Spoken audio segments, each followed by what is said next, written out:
شیخ Saadi رحمۃ اللہ علیہ بیان کرتے ہیں کہ ایک مرتبہ میرا گزر رود پار سے ہوا۔ مجھے وہاں ایک ایسا شخص ملا جو چیتے پر سوار تھا۔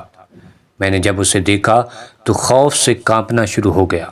اس شخص نے جب میری یہ حالت دیکھی تو مسکرا دیا اور کہنے لگا، اے سعدی، مجھے اس چیتے پر سوار دیکھ کر تم کیوں حیران ہوتے ہو؟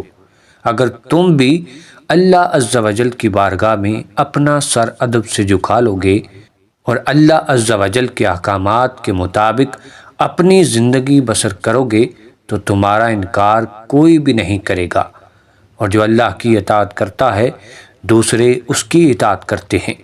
پھر اس شخص نے آپ کو مخاطب کرتے ہوئے کہا کہ جب بادشاہ اللہ عز و جل کے احکامات پر عمل پیرا ہو جاتا ہے تو اللہ عز و جل اس کا محافظ بن جاتا ہے اور ہر معاملے میں اس کی مدد کرتا ہے۔ بس جب اللہ عز و جل دوست بن جائے تو پھر ممکن ہی نہیں کہ وہ اپنے دوست کو کسی دشمن کے حوالے کر دے۔ اے سعدی، یاد رکھو، زندگی گزارنے کا یہی سنہری اصول ہے، اس پر عمل پیرا ہو جاؤ۔